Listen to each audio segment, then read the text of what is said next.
అది భుజాలపురం అనే చిన్న గ్రామం. అక్కడ ప్రజలు ఎవరి పనుల్లో వాళ్ళు నిమగ్నం అయిపోతారు.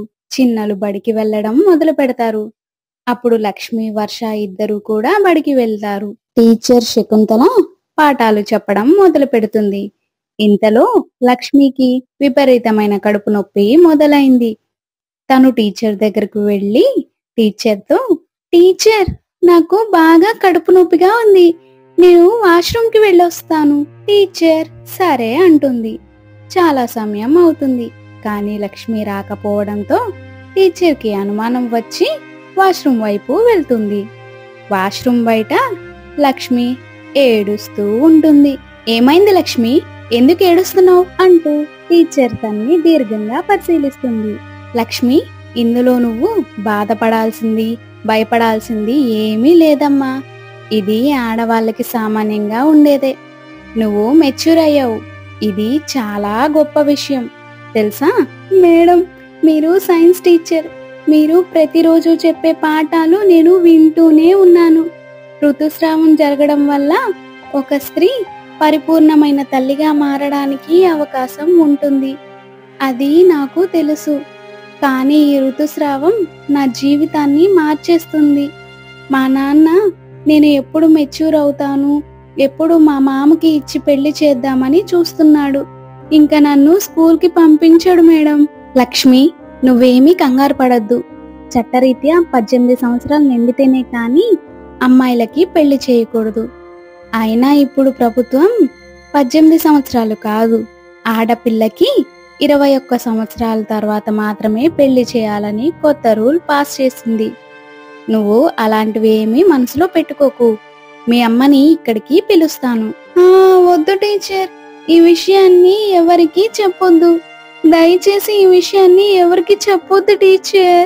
కాదమ్మా, నేను చెప్పేది విను. నువ్వు ఊరికే భయపడొద్దు.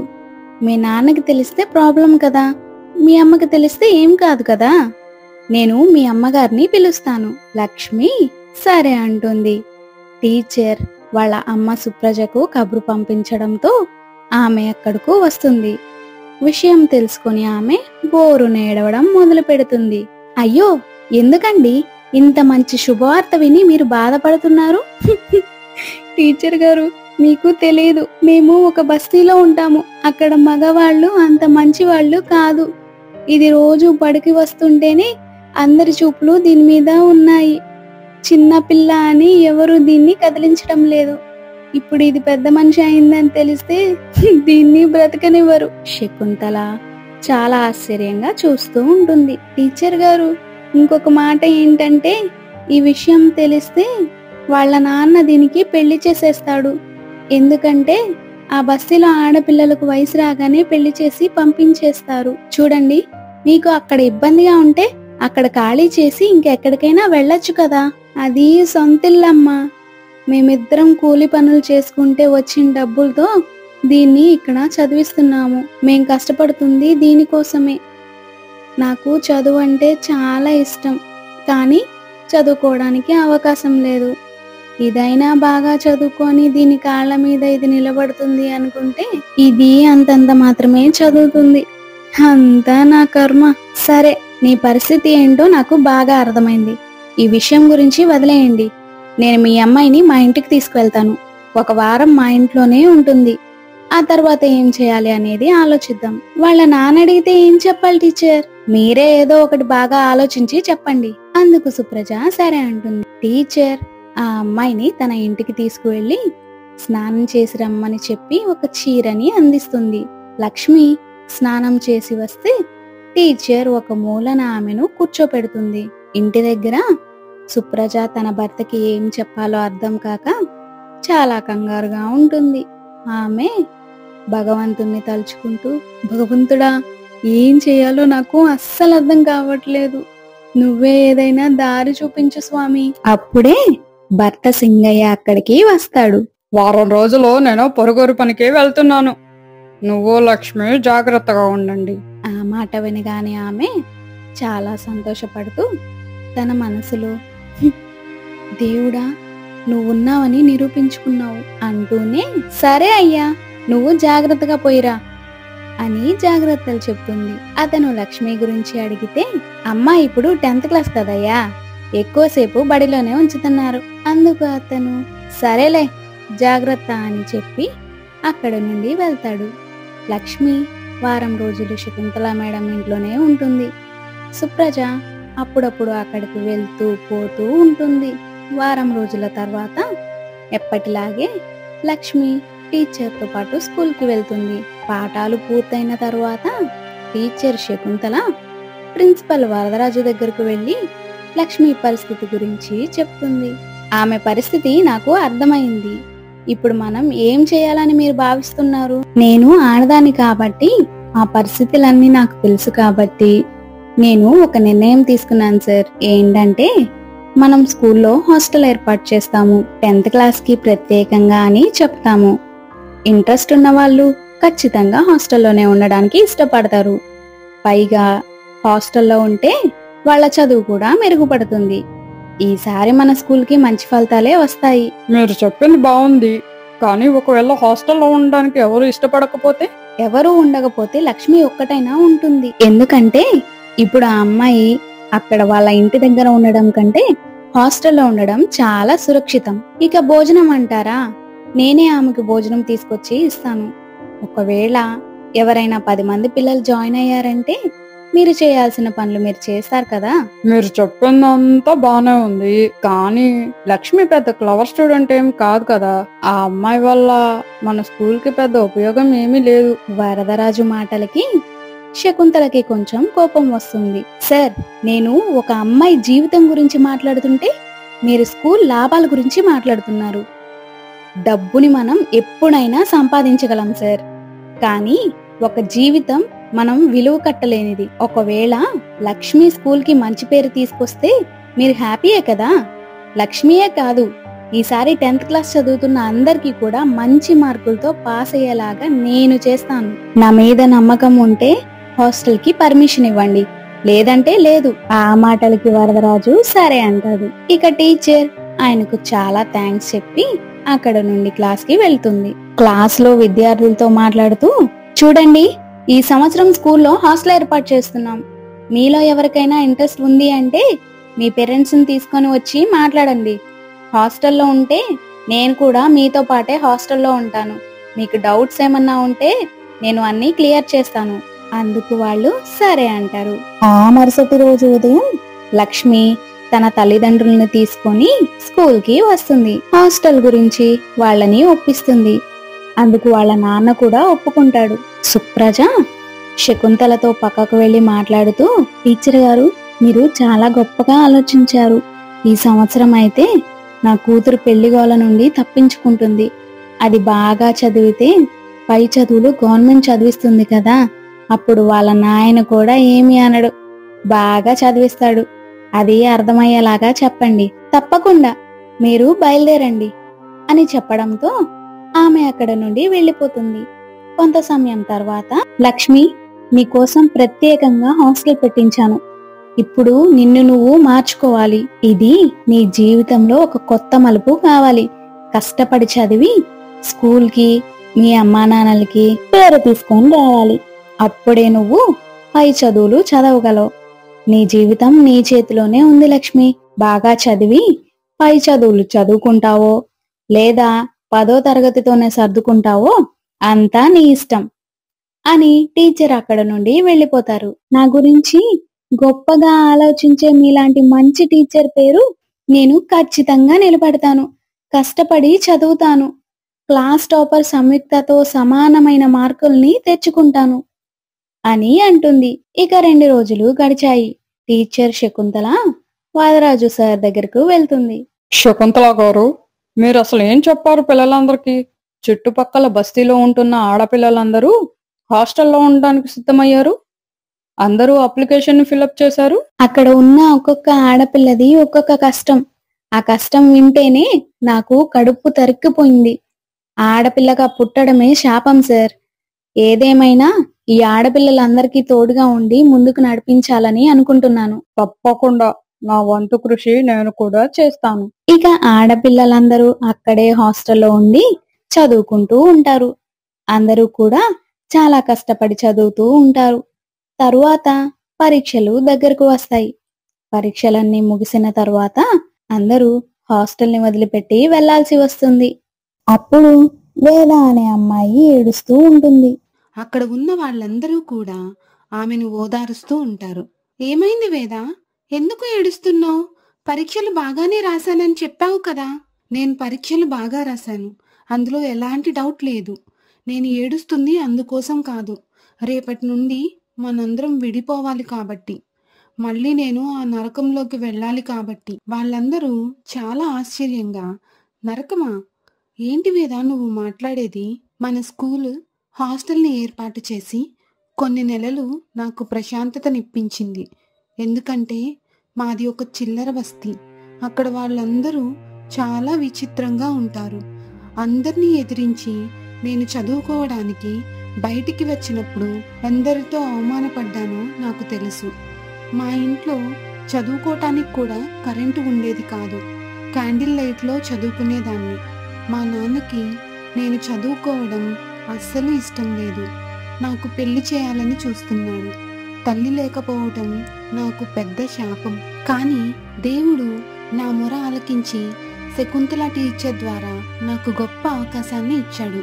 ఆమెకి నేను రుణపడి ఉంటాను. ఇక్కడ నుండి వెళ్ళిన తర్వాత నా పరిస్థితి ఏంటో నాకు తెలియదు. కానీ మీ అందరినీ నేను మిస్ అవుతాను. మళ్ళీ మనం కలవాలని కోరుకుంటున్నాను అంటూ బోరున ఏడుస్తుంది. వాళ్ళందరూ ఆమెను పట్టుకొని ఏడుస్తారు. తర్వాత వర్ష ఈ విధంగా అంటుంది, మనందరం ఖచ్చితంగా మళ్ళీ కలుస్తాము. ఇక్కడ ఉన్న అందరికీ ఏదో ఒక సమస్య ఉంది. అసలు ఆడపిల్లగా పుట్టటమే పెద్ద సమస్య. అప్పుడు అందరూ వర్ష వైపు చూస్తారు. ఎప్పుడూ మాట్లాడండి, నేను మాట్లాడుతున్నానేంటి అని చూస్తున్నారా? మనసులో ఎన్నో బాధల్ని చంపుకొని బ్రతుకుతున్న నాకు బాధలు చెప్పుకునే అవకాశం దొరికింది కాబట్టి మాట్లాడుతున్నాను. మీ ఎవరికీ తెలియని ఒక నిజం చెప్పనా? నాకు 7th క్లాస్లో ఉన్నప్పుడే పెళ్ళయింది. నా భర్త యాక్సిడెంట్లో చనిపోయాడు. నేను ఒంటరిదాన్ని అయిపోయాను. మా ఊరు వదిలిపెట్టి బస్తీలోకి వచ్చాను. లక్ష్మి వాళ్ళ బస్తీలో లక్ష్మిలాగే నాకు ఎన్నో అవమానాలు. కానీ లక్ష్మి వాళ్ళ అమ్మ నాకు ఒక తల్లిలాగా ధైర్యాన్నిచ్చింది. చిన్న చిన్న పనులు చేసుకొని డబ్బు కూడబెట్టుకొని లక్ష్మి దగ్గర బుక్స్ తీసుకుని చదువుకుంటూ వచ్చాను. ఇక 10వ తరగతి మాత్రం ఎలా అయినా స్కూల్లో చదవాలని నిర్ణయించుకొని ఇక్కడికి వచ్చాను. ఇక్కడ అంతా బాగుంది. మంచి స్నేహితులు దొరికారు. ఇన్ని సంవత్సరాలు నేను పడిన కష్టం అంతా మర్చిపోయాను. కానీ మీ అందరినీ వదిలి వెళ్ళటం చాలా బాధగా ఉంది అంటూ ఏడుస్తుంది. వాళ్ళందరూ ఆమెను ఓదారుస్తూ ఉంటారు. కొంత సమయానికి సంయుక్త తన బాధను చెప్పుకోవటం మొదలు పెడుతుంది. మీరందరూ నన్ను ఎప్పుడూ చదువుతూ ఉంటాను అని అంటారు కదా. ఎందుకు బాగా చదువుతానో మీకు తెలుసా? ఎందుకంటే నేను మా అమ్మ పడిన కష్టాన్ని చూశాను కాబట్టి. మా నాన్న ఒక తాగుబోతు. మా అమ్మని ఎప్పుడూ కొడుతూ తిడుతూ ఉంటాడు. మా గురించి పట్టించుకునేవాడే కాదు. మా అమ్మ ఇంటర్ దాకా మాత్రమే చదివింది. దాని తర్వాత చిన్న ఉద్యోగం చేస్తూ నన్ను చదివించే ప్రయత్నం చేస్తుంది. కానీ డబ్బు సరిపోవడం లేదు. అమ్మ కూడా డిగ్రీ చదవాలని నిర్ణయించుకుంది. పని చేసుకుంటానే డిగ్రీ చదివింది. ఇప్పుడు తను గొప్ప టీచర్. లక్ష్మికి తప్ప ఎవరికీ తెలియని విషయం ఏంటి అంటే శకుంతల ఎవరో కాదు, మా అమ్మ. ఆ మాట వినగానే అందరూ ఆశ్చర్యపోతారు. నిజమా నువ్వు చెప్పేది అని అంటారు. అప్పుడు లక్ష్మి, అవును, తను చెప్పింది నిజమే. అసలు ఇక్కడ హాస్టల్ పెట్టడానికి కారణం ఏంటి అంటే నేను మెచ్యూర్ అయిన సంగతి మా నాన్నకి తెలియకూడదు అని టీచర్ గారితో చెప్పాను అంటూ జరిగిన విషయమంతా చెబుతుంది. వాళ్ళందరూ కూడా చాలా ఆశ్చర్యపోతారు. టీచర్ గారి ఇంటికి తీసుకెళ్ళినప్పుడు అక్కడ నాకు సంయుక్త కనిపించింది. అలా తెలిసింది సంయుక్త టీచర్ వాళ్ళ అమ్మాయి అని. కానీ ఆ విషయం ఎవరికీ చెప్పొద్దని చెప్పారు. ఎందుకంటే టీచర్ కూతురు అంటే చాలా మంది స్నేహం చేయటానికి ఇష్టపడరు, భయపడతారు. ఆమెను దూరం చేసే వాళ్ళు ఉంటారు. ఆమెను చూసే విధానం మారుతుంది. చిన్న మనస్పర్ధలు ఏర్పడతాయి. అందుకని టీచర్ గారు తన కూతురు అని చెప్పొద్దని చెప్పారు. సంయుక్త మనతో పాటు ఉంటే ఏదైనా డౌట్స్ వస్తే టీచర్ లేనప్పుడు తను క్లియర్ చేస్తుంది అనే ఉద్దేశంతో మన కోసమే తనని హాస్టల్లో ఉంచింది అని చెబుతుంది. టీచర్ నిజంగా చాలా గొప్పగా ఆలోచించారు. తను టీచర్ కూతురు అంటే మనం కూడా ఆమెతో స్నేహం చేయటానికి కొంచెం ఆలోచించే వాళ్ళం. నిజంగా మీ అమ్మ చాలా గొప్పవాళ్ళు. మా అందరి జీవితాల్లో వెలుగు నింపారు. మీ అమ్మగారికి ఎప్పుడూ రుణపడి ఉంటాము అంటూ కృతజ్ఞతలు చెప్పుకుంటూ కష్టాలు చెప్పుకుంటూ బాధపడతారు. అవన్నీ కూడా చాటుగా ప్రిన్సిపల్ వినటంతో అతను కూడా చాలా బాధపడుతూ అక్కడ నుండి వెళ్ళిపోతాడు. ఇక హాస్టల్ నుంచి అందరూ వెళ్ళిపోక తప్పదు అంటూ ఎవరి దారిన వాళ్ళు చాలా బాధగా వెళ్ళిపోతారు. సరిగ్గా 4 రోజుల పైన రిజల్ట్ వచ్చాయి. ఆశ్చర్యంగా అక్కడ ఉన్న వాళ్ళందరికీ అద్భుతమైన మార్కులు, అందరికీ 550కి పైగా మార్కులు వచ్చాయి. లక్ష్మి, సంయుక్త స్టేట్ ఫస్ట్ ర్యాంకులు సంపాదిస్తారు. వేద, వర్ష స్టేట్ సెకండ్ ర్యాంకులు తెచ్చుకుంటారు. అబ్బాయిలకు కూడా మంచి మార్కులు వస్తాయి. స్కూల్ పేరు మారు మోగిపోతుంది. రిజల్ట్ తెలుసుకున్న అమ్మాయిలు కళ్ళలు రిపీట్. అమ్మా, నేను స్టేట్ ఫస్ట్ వచ్చాను. నీ కోరిక నెరవేరింది కదమ్మా. నాకు చాలా సంతోషంగా ఉంది అమ్మా. ఇలాంటి ఒక రోజు వస్తుందని కలలో కూడా అనుకోలేదు. బస్తీలో అందరూ నీ గురించే మాట్లాడుకుంటున్నారు. అప్పుడే తండ్రి అక్కడికి వస్తాడు. లక్ష్మి, నిన్ను చూస్తుంటే నాకు చాలా గర్వంగా ఉందమ్మా. బస్తీలో అందరూ నీ గురించే చెప్తున్నారు. నువ్వు మా కడుపున పుట్టడం మా అదృష్టమని చాలా గొప్పగా చెప్తున్నారు. ఎప్పుడూ నాతో మాట్లాడని వాళ్ళు కూడా వచ్చి నన్ను పలకరిస్తున్నారు. నాకు చాలా సంతోషంగా ఉందమ్మా. లక్ష్మి, నువ్వెంతవరకైనా చదువుకో. నువ్వు హాస్టల్లోనే ఉండి బాగా చదువుకొని మా పేరు నిలబెట్టమ్మా. బాగా చదివి మంచి స్థాయిలో ఉంటే మనం ఇంకా ఎక్కడికైనా వెళ్ళి సంతోషంగా బతకవచ్చు. చక్కగా చదువుకోమ్మా. ఆ మాటలకి లక్ష్మి ఏడుస్తూ నాన్న అంటూ తండ్రిని కౌగిలించుకొని కంటతడి పెట్టుకుంటుంది. కొంత సమయానికి వర్ష అక్కడికి వస్తుంది. వర్ష చాలా సంతోషపడుతూ ఉంటుంది. లక్ష్మి తల్లిదండ్రులు ఆమెను అభినందిస్తారు. ఒంటరి ఆడపిల్లవి అయినా నీ కాళ్ళ మీద నువ్వు నిలబడి చక్కగా చదువుకొని పరీక్షల్లో మంచి మార్కులు సంపాదించావు. చాలా అభినందనలమ్మా నీకు. నిన్ను కూడా లక్ష్మితో పాటు నా కూతురు అనుకుంటాను. నీకు ఏమవసరం ఉన్నా నన్ను అడిగమ్మా, నేను చూసుకుంటాను. మీరిద్దరూ నా 2 కళ్ళలాగా జాగ్రత్తగా కాపాడుకుంటాను. భగవంతుడు నాకు తల్లిదండ్రుల్ని తిరిగి ప్రసాదించాడు అంటూ ఏడుస్తుంది. ఇక అందరూ కూడా స్కూల్ దగ్గరికి వెళ్తారు. అందరూ కూడా శకుంతల మేడంకి కృతజ్ఞతలు చెప్పుకుంటారు. శకుంతల టీచర్, ఏ సంవత్సరం జరగని విధంగా ఈ సంవత్సరం మన స్కూల్కి ఒక గొప్ప మార్పు వచ్చింది. గొప్ప విజయం సంపాదించాం. మన స్కూల్ పేరు మారుమోగిపోతుంది. జూలై అడ్మిషన్స్కి ఎగబడిపోతున్నారు. సీట్లన్నీ అయిపోయాయి. సీట్లు లేకపోయినా ఎక్కువ డొనేషన్ కడతాము, సీట్ ఇవ్వండి అని ప్రాధేయపడుతున్నారు. శకుంతల టీచర్ గారు, దీనంతటికీ కారణం మీరేనండి. మీరు చెప్పినప్పుడు నేను దాన్ని పట్టించుకోలేదు. లక్ష్మి లాంటి ఒక డల్ స్టూడెంట్ని మెరిట్ స్టూడెంట్గా మార్చారు. టీచర్ తలుచుకుంటే ఏదైనా చేయగలరని నిరూపించారు. నేను ఎంత కష్టపడ్డానో ఈ పిల్లలు కూడా అంతే కష్టపడ్డారు. వాళ్ళ కష్టం వెనకాల వాళ్ళ బాధలు, కన్నీళ్లు ఉన్నాయి. వాటిని కనిపించకుండా ధైర్యం తెచ్చుకొని ఇంత గొప్ప విజయాన్ని సాధించారు అని అక్కడ వాళ్ళందరూ కూడా చాలా సంతోషపడుతూ ఉంటారు. అప్పుడు ప్రిన్సిపల్, మీ అందరికీ ఒక గొప్ప శుభవార్త చెప్పాలనుకుంటున్నాను. అదేంటంటే, ఇప్పుడు మనం కొత్తగా కాలేజ్ కూడా స్టార్ట్ చేయబోతున్నాము. ఎవరైతే మన స్కూల్కి ఇంత గొప్ప పేరు తీసుకువచ్చారో వాళ్ళందరికీ ఉచితంగా చదువు మరియు హాస్టల్ కూడా.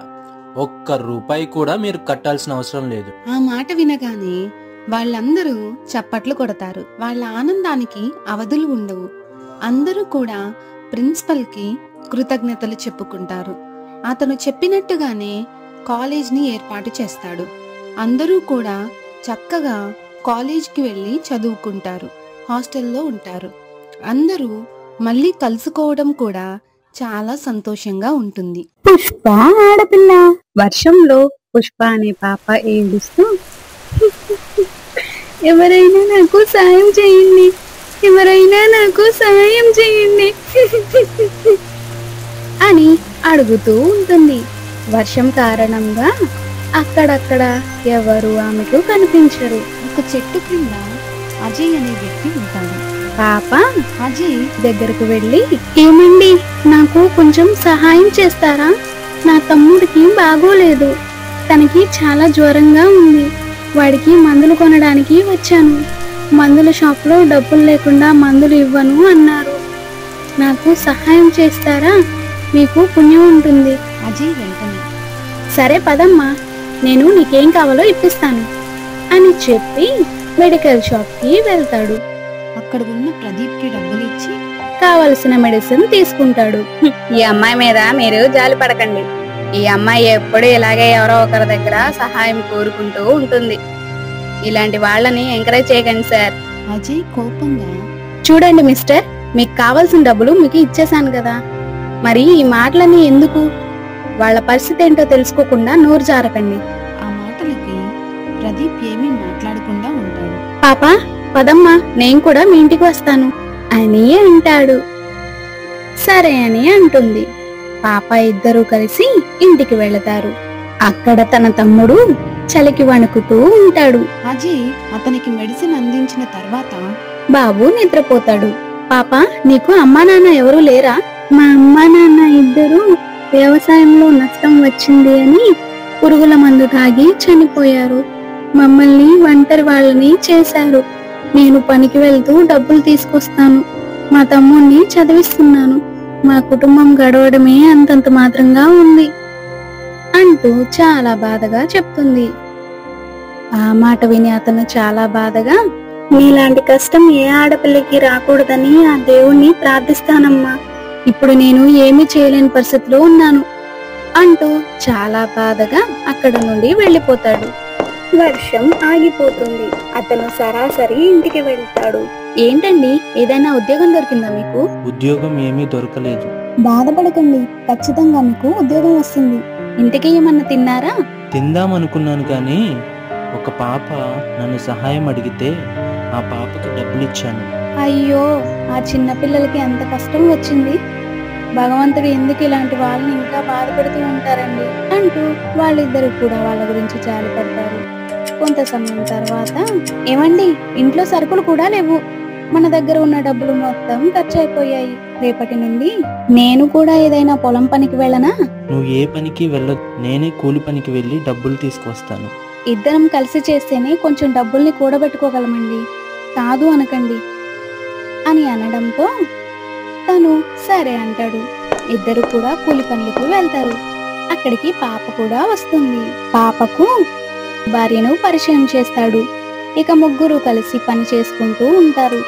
అలా కొన్ని రోజులు జరుగుతుంది. వాళ్ళ ముగ్గురు చాలా బాగా కలిసిపోతారు. వాళ్ళు అలా కష్టపడుతూ ఉంటారు. ఒకరోజు భార్యాభర్తలు ఇద్దరు కూడా పని ముగించుకొని ఇంటికి బయలుదేరతారు. అప్పుడు ఇంటి ముందు ఒక ఉత్తరం ఉంటుంది. దాన్ని తెరచి చూస్తారు. అజయ్ చాలా సంతోషపడుతూ, నాకు ఉద్యోగం వచ్చింది, ఇంకా మన జీవితం మారబోతుంది, చాలా సంతోషంగా ఉంది, నాకు రేపే జాయినింగ్ అంట. ఇంకో విషయం ఏంటంటే జాబ్ కూడా ఇంటి దగ్గరుండి చేసుకోవడమే. సంయుక్త ఆ మాట విని చాలా సంతోషంగా ఉంటుంది. ఇక అతను ఉద్యోగం ఇంటి దగ్గర ఉండి చేసుకుంటూ ఉంటాడు. 2 రోజుల తరువాత, ఏమండి, ఇప్పుడు మీకు ఉద్యోగం వచ్చింది కదా, ఆ ఇద్దరు పిల్లల్ని మనం తీసుకొచ్చి మనమే పెంచుకుందామండి. అందుకు తను, చాలా మంచి ఆలోచన, నాకు కూడా ఆలోచన ఉంది. ఈ రోజు సాయంత్రం వాళ్ళ దగ్గరకు వెళ్ళాలని అనుకుంటున్నాను. నువ్వు కూడా వస్తే ఇద్దరం కలిసి వెళ్దాం. ఆ మాటలకి సంయుక్త కూడా సరే అంటుంది. ఇద్దరు కలిసి అక్కడికి వెళ్తారు. కానీ ఆ ఇంట్లో ముసలి దంపతులిద్దరూ ఉంటారు. ఇంతకు ముందు 2 పిల్లలు ఇక్కడ ఉండాలి కదా, వాళ్ళు ఎక్కడికి వెళ్ళారు? బాబు, మేము ఇద్దరము ఈ ఇల్లు కొనుక్కొని 2 రోజులవుతుంది. మేము వచ్చినప్పుడు ఇక్కడ ఎవరూ లేరు. ఈ ఇల్లు మీకు ఎవరమ్మారో, వాళ్ళు ఎక్కడ ఉంటారో మీకు తెలుసా? అదుగోండి, కనపడుతుంది కదా దూరంగా, ఆ పెద్ద బిల్డింగ్ లో ఉన్న అమ్మాయే మాకు ఇల్లు అమ్మింది. ఆమె పేరు వర్ష. అని చెప్పడంతో వాళ్ళిద్దరూ చాలా కృతజ్ఞతలు చెప్పి అక్కడ నుండి ఆమె దగ్గరకు వెళ్తారు. అక్కడ వర్షతో మాట్లాడుతూ, అక్కడ ఉన్న పిల్లలు ఎక్కడికి వెళ్లారు మీకు తెలుసా? అసలు మీరెవరు? ఆ పిల్లల కోసం ఎందుకు మీరు వచ్చారు? అప్పుడు వాళ్ళిద్దరూ జరిగిన విషయం అంతా చెప్తారు. ఆ మాటలు విని వర్ష, ఆ ఇంటిని ఎంతో కాలం నుండి నేను ఆ పిల్లలకు అద్దెకిచ్చాను. కానీ వాళ్ళిప్పుడు అద్దె సరిగ్గా కట్టడం లేదని నేను ఖాళీ చేయమన్నాను. పైగా ఇప్పుడు నాకు కొంచెం డబ్బులు కూడా అవసరమయ్యాయి. అందుకే దాన్ని అమ్ముకోవాల్సి వచ్చింది. ఆ మాటలు విని వాళ్ళు చాలా బాధగా అక్కడ నుండి వెళ్లిపోతారు. ఇదిలా ఉండగా పాప తన తమ్ముడు ఇద్దరు కూడా చెట్టు ప్రక్కన నిలబడి ఉంటారు. అక్క, స్కూల్లో మంచి బట్టలు లేవని మా టీచర్ అంటుంది. పిల్లలు అందరూ నన్ను చూసి వెక్కిరిస్తున్నారు. నేను ఇంకా బడికి వెళ్ళనక్క. తమ్ముడు, అలా అనుకురా. నేను బ్రతికి ఉన్నంతకాలం నేను నీకోసం కష్టపడతాను. నువ్వు బాగా చదువుకొని నీ కాళ్ల మీద నువ్వు నిలబడు. ఆ తర్వాత సంగతి తరువాత. అక్క, 2 రోజుల నుంచి నాకు చాలా ఆకలిగా ఉందక్క. నువ్వు రొట్టె తప్ప ఏమీ ఇవ్వటం లేదు. నాకు చాలా నీరసంగా ఉంటుందక్క. నీరసంతో నాకు బాగా నిద్ర వస్తుంది. నేనేం చదవలేకపోతున్నానక్క. ఆమె చాలా బాధగా, తమ్ముడు, నేను పస్తులు ఉండి నీకు తిండి పెడుతున్నాను.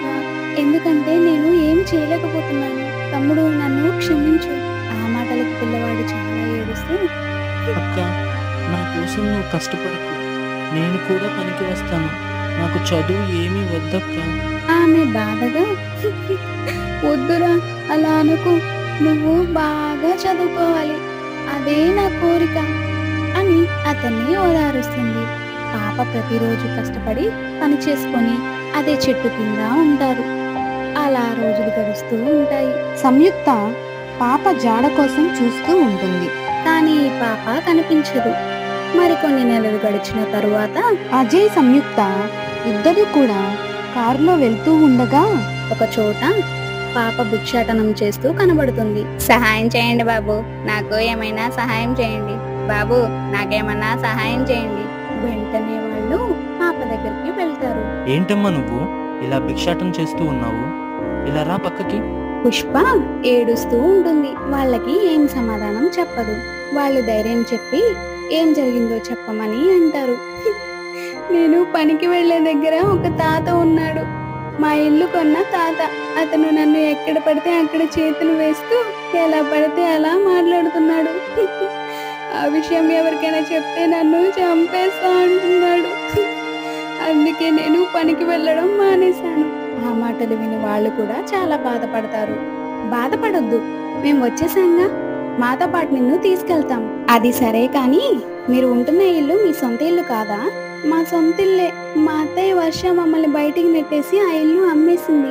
ఆ మాటలు విని వాళ్ళు మరింత బాధపడుతూ, ఇంత చిన్న వయసులో నీకు ఎంత పెద్ద కష్టం వచ్చింది. ఆడపిల్లకి ఇంతటి కష్టం తీసుకొచ్చిన భగవంతుడికి జాలి లేదనుకుంటా. ఏంటో ఈ దేవుడు. మీరు ఉద్యోగం కోసం చూస్తున్నారన్నారు కదా, బహుశా మీకు ఉద్యోగం వచ్చినట్లుంది. అందుకే మీరు పనికి రావడం లేదనుకుంటా. మీరు మా తమ్ముడిని చదివించగలరా? మీ తమ్ముడినే కాదమ్మా, నిన్ను కూడా చదివిస్తాను. మా ఇంటికి వెళ్దాం పద. ఇంతకీ మీ తమ్ముడు ఎక్కడున్నాడు? మా తమ్ముడు స్కూల్కి వెళ్ళాడు, వచ్చేస్తాడు అని చెప్తుంది. పాపకు కావాల్సిన భోజనాన్ని అందిస్తారు. చాలా సమయం వరకు ముగ్గురు అక్కడే ఉన్న తర్వాత బాబు అక్కడికి వస్తాడు. ఇక బాబుకు జరిగిన విషయం అంతా పుష్ప చెబుతుంది. ఇక బాబు చాలా సంతోషపడుతూ, మేము మిమ్మల్ని అమ్మా నాన్న అని పిలవచ్చా అని అడుగుతాడు. అందుకు అలాగే పిలవాలి అని అంటుంది. అందరూ కలిసి కారులో ఇంటికి వెళ్తారు. అప్పటి నుండి వాళ్ళిద్దరిని కూడా చక్కగా చదివిస్తూ ఉంటారు ఆ భార్యాభర్తలు. అలా ఉండగా ఒకరోజు వాళ్ళిద్దరు బడికి వెళ్ళి వస్తూ ఉండగా వాళ్ళ అత్త భిక్షాటన చేస్తూ ఉంటుంది. దాన్ని చూసి వాళ్ళు చాలా ఆశ్చర్యపోతారు. వాళ్ళిద్దరూ కూడా ఆమె దగ్గరకు వెళ్తారు. ఆమెతో, అత్త, ఏంటి అత్త నువ్వు ఇలాగే చేస్తున్నావు? ఏమైంది అత్త అని ఏడుస్తూ అడుగుతారు. అందుకు ఆమె, పిల్లలు, నేను మీకు చేసిన దానికి భగవంతుడు నాకు గొప్ప శిక్షని విధించాడు.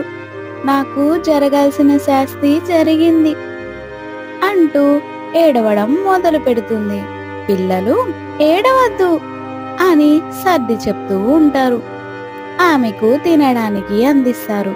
ఇక ఆమెతో అలా మాట్లాడుతూ ఉంటారు. వర్ష మంచి చెడుల గురించి తెలుసుకుంటూ ఉంటుంది.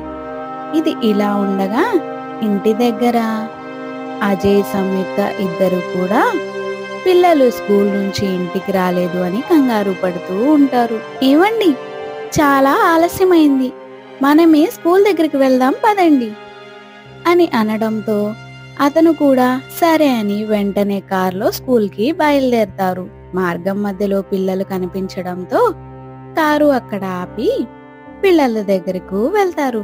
అక్కడ వర్షాన్ని చూసి చాలా ఆశ్చర్యపోతారు. వర్ష, ఏంటి మీరు ఇక్కడ? ఇలాగా ఏమైంది? ఏం జరిగింది? వర్ష ఏడుస్తూ నన్ను క్షమించండి, నేను పిల్లలకి చాలా అన్యాయం చేశాను, అందుకే నాకు ఈ శిక్ష పడాల్సిందే, మీరు పిల్లల్ని తీసుకుని వెళ్ళిపోండి. అందుకు వాళ్ళిద్దరూ అది కాదు, అసలు ఏం జరిగింది వర్ష? నేను ఒంటరిగా ఉంటున్న సమయంలో దగ్గరలో ఉన్న మెడికల్ షాప్ ప్రదీప్ నన్ను ప్రేమిస్తున్నా అంటూ వెంటపడ్డాడు. మంచివాడు కదా అని నేను కూడా ఒప్పుకొని పెళ్లి చేసుకున్నాను. పెళ్లి చేసుకున్న తర్వాత ఒక రోజు అతని భార్య లక్ష్మి ఇంటికి వచ్చింది. నీకు కొంచెం కూడా సిగ్గులేదా? పెళ్ళైన మగవాడిని మళ్ళీ పెళ్లి చేసుకున్నావు? ఎవరు మీరు? దేని గురించి మాట్లాడుతున్నారు? ఎవరింటికో వచ్చి ఎవరో అనుకుంటున్నారు మీరు. నేను సరైన చోటికే వచ్చాను. నేను ప్రదీప్ భార్యని. ఆ మాటలు విని నేను చాలా ఆశ్చర్యపోయాను. అప్పుడే నా భర్త అక్కడికి వచ్చాడు. నేను నిలదీశాను, ఏంటి ఇదంతా అని.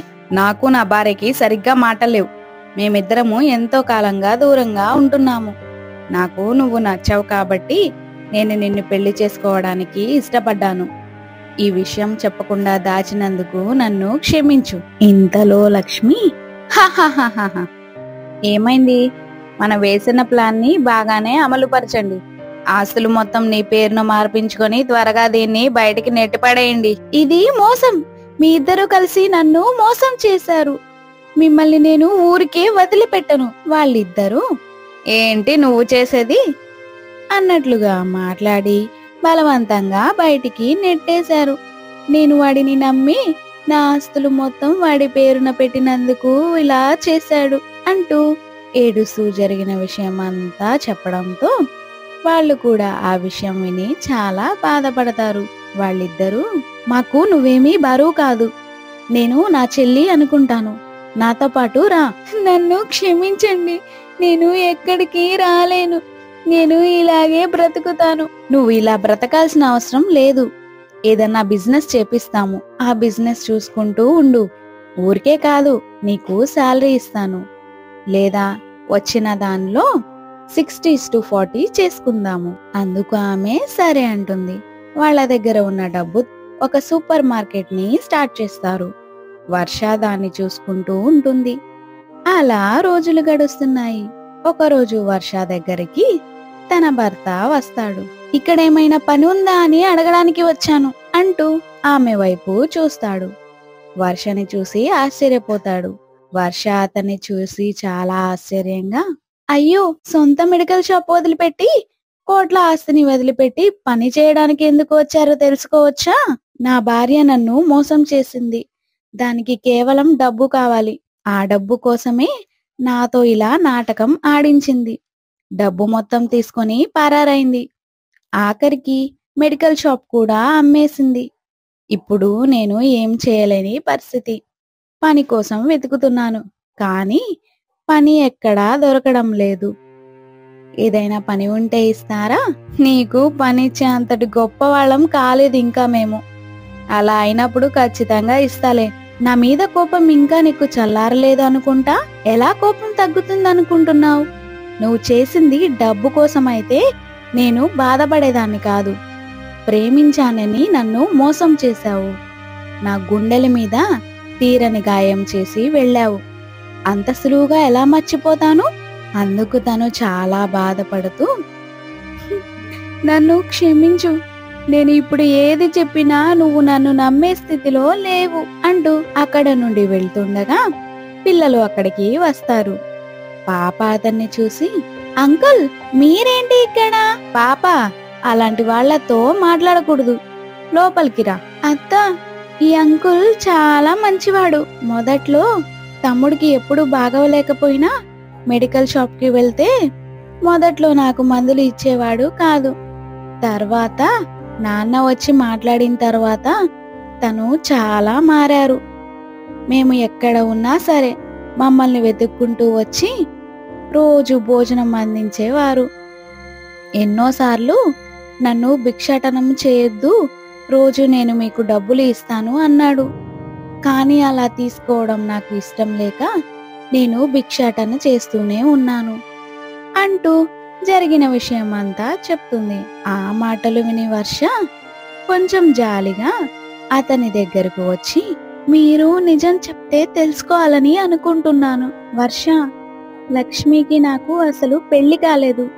లక్ష్మి మీ అన్నయ్య రెండో భార్య అంట. మీ అన్న వదిన చనిపోయింది పొలం సరిగ్గా పండక కాదు, ఈమె టార్చర్ భరించలేక మీ అన్నయ్యకి మాయమాటలు చెప్పి మరుగుమందు పెట్టి పెళ్లి చేసుకుంది.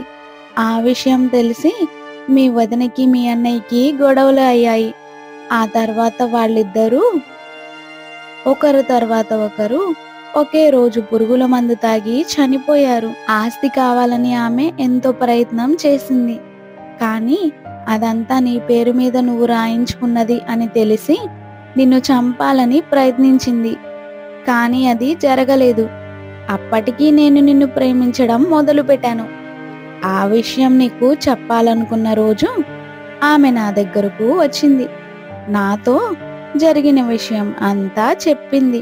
చూడు, నేను చెప్పింది చెప్పినట్లు చేస్తే నీ వర్ష నీకు ఉంటుంది, లేదంటే దాన్ని పైకి పంపిస్తాను. అది పైకి పోతే నువ్వు కూడా పైకి పోవాల్సి వస్తుంది. చంపిందెవరో చచ్చిందెవరో కూడా ఎవరికీ తెలియదు. నా వెనుక చాలా మంది మనుషులు ఉన్నారు.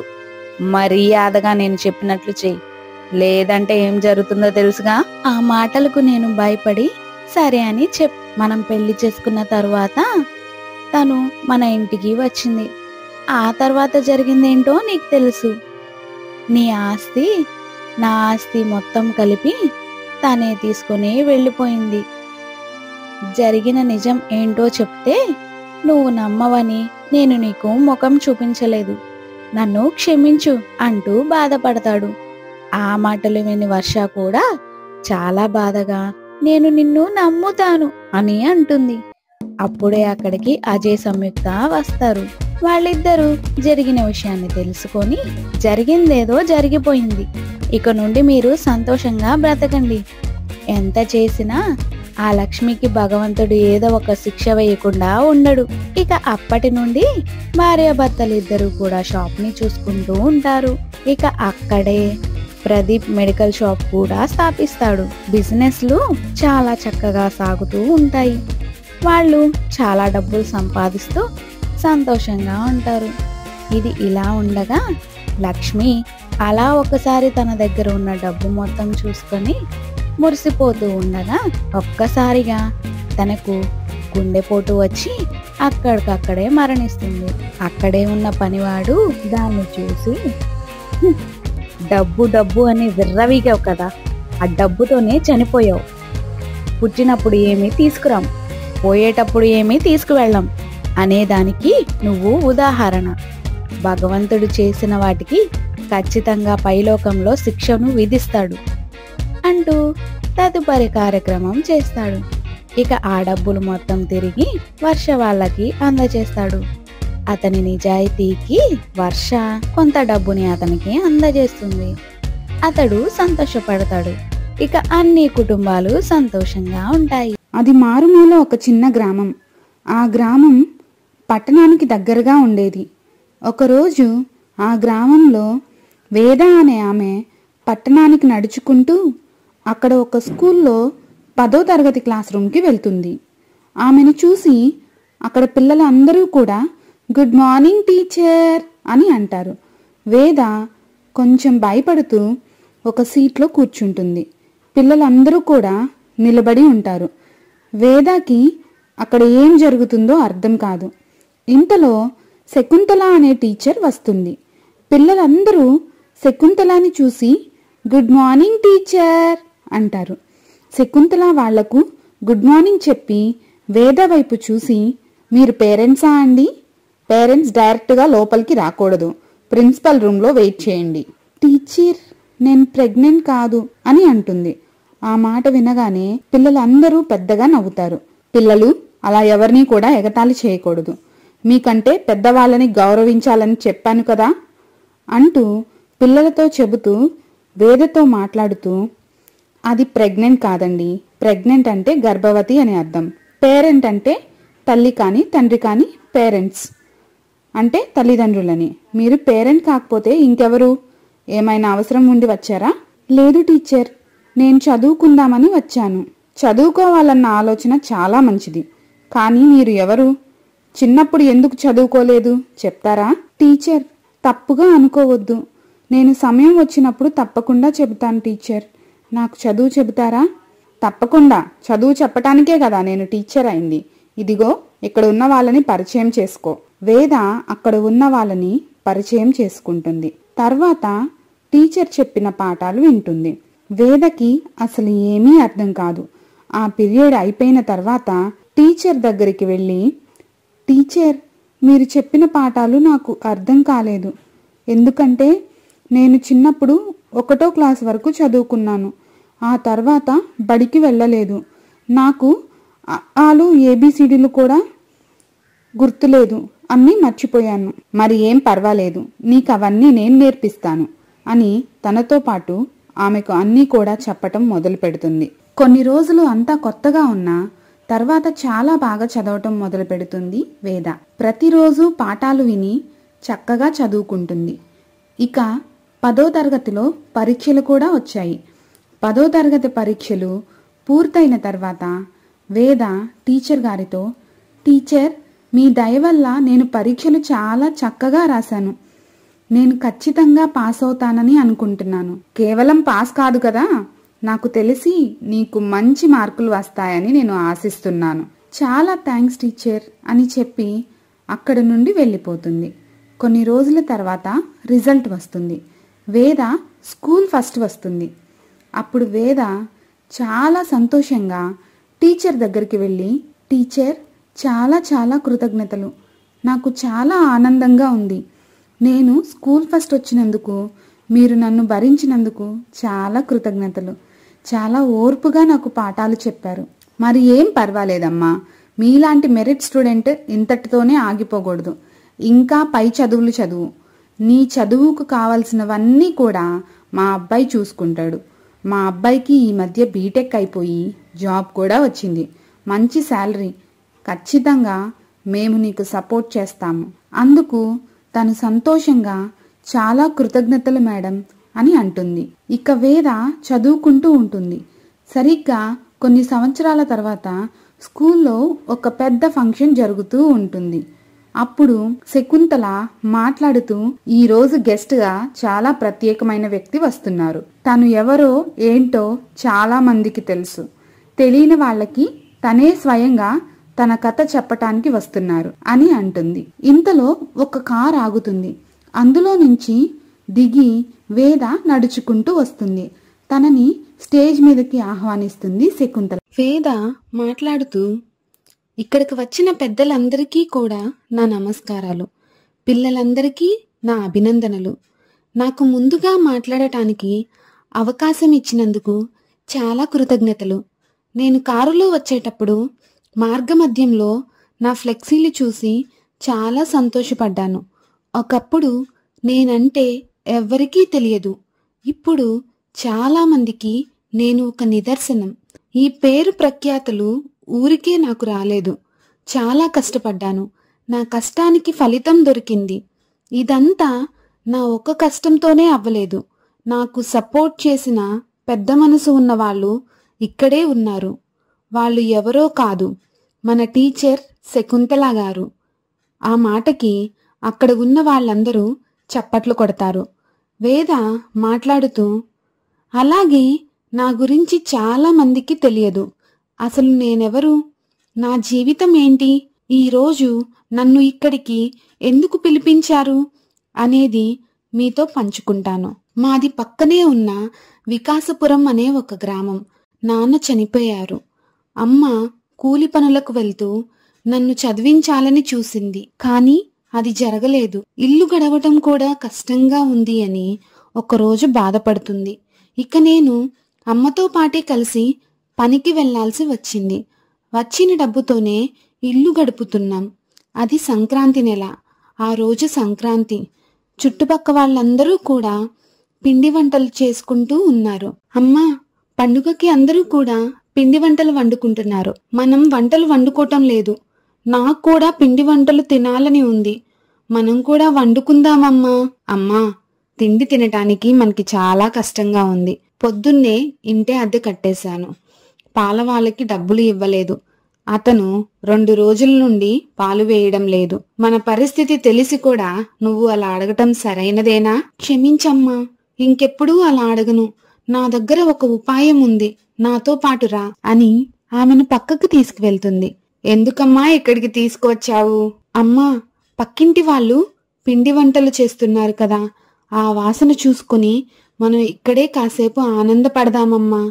అవి తిన్నంత ఆనందం వస్తుంది. ఆ మాటలకి తల్లి ఏడుస్తూ, ఈ వయసులో నిన్ను చాలా ఇబ్బంది పెడుతున్నానమ్మా. తల్లిగా నీకు ఆకలి కూడా తీర్చలేకపోతున్నాను. అమ్మా, బాధపడొద్దు. మనకి మంచి రోజులు వస్తాయి. నువ్వే చెప్పావు కదా, దేవుడు మంచి చేస్తాడు అని. ఆ మాటలకి నా తల్లి ఏడుస్తూ నన్ను హత్తుకుంది. ఇక నేను మెచ్యూర్ అయ్యానో లేదో అదే ఊర్లో ఉంటున్న మా మామయ్యకిచ్చి నాకు 12 ఏళ్లకే పెళ్లి చేశారు. పెళ్లైన సంవత్సరంలోపే నా భర్త చనిపోయాడు. నాకు 21 సంవత్సరాల వరకు నేను మా అమ్మ దగ్గరే పెరిగాను. కూలీ నాలి చేసుకుంటూ ఉన్నాము. కానీ మా అమ్మ మాత్రం సంతోషంగా లేదు. నా జీవితం తనే నాశనం చేసింది అని తనలో తాను బాధపడుతూ బాధతో మంచాన పడింది. ఆ రోజు మా అమ్మ చివరి రోజు. తను మాట్లాడుతూ, అమ్మా వేద, నీ జీవితాన్ని నేనే చేతులారా నాశనం చేశానమ్మా. నిన్ను చదివించలేకపోయాను. పెళ్లి చేసి పంపిస్తే నీవు 3 పూటలా అక్కడ తింటావని అనుకుని నీకు చిన్న వయసులోనే పెళ్లి చేసి పంపించాను. నేనొకటి తలిస్తే దైవం ఒకటి తలిసింది అని ఆ సంతోషం కూడా ఉండకుండా దేవుడు నీ భర్తని దూరం చేశాడని ఏడుస్తూ ఉంటుంది. అమ్మా, జరిగిన దాని గురించి ఎందుకమ్మా మాట్లాడతావు? జరిగిందేదో జరిగిపోయింది, వదిలే.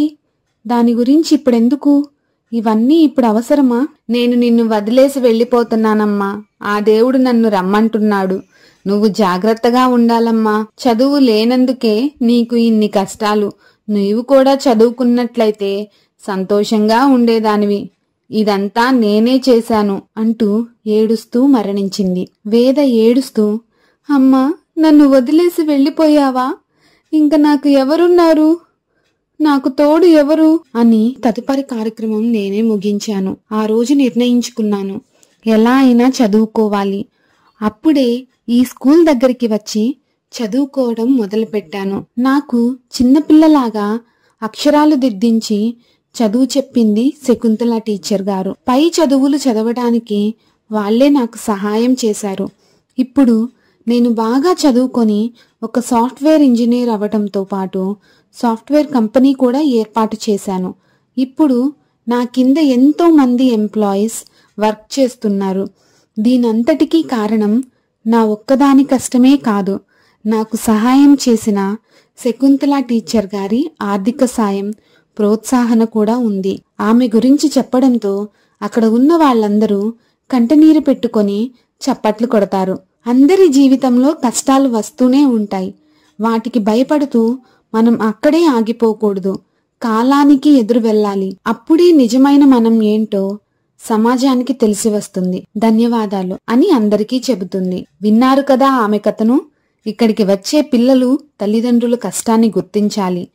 వాళ్ళు మీ భవిష్యత్ కోసమే మిమ్మల్ని చదివించాలి అనుకుంటున్నారు. ఇక నుంచైనా మీరు కష్టపడి చదివి మీ తల్లిదండ్రుల ఆశలను తీర్చాలి. ఇక సభ ఇంతటితో ముగుస్తుంది. తర్వాత వేద టీచర్తో మాట్లాడి తన కొడుకు అజయ్, తన భార్య సంయుక్తతో కూడా మాట్లాడుతుంది. నువ్వు మా రెండో అబ్బాయి మల్లేష్ని పెళ్లి చేసుకోగలవా అని వాళ్ళ అబ్బాయిని చూపిస్తుంది. వేద అతన్ని చూసి సరే అని సమాధానం చెప్తుంది. ఇక వేద జీవితం మరో కొత్త మలుపు తిరుగుతుంది. ఇలాంటి మంచి వీడియోల కోసం మన ఛానల్ని సబ్స్క్రైబ్ చేసుకోండి, లైక్ చేయండి, షేర్ చేయండి, కామెంట్ చేయండి.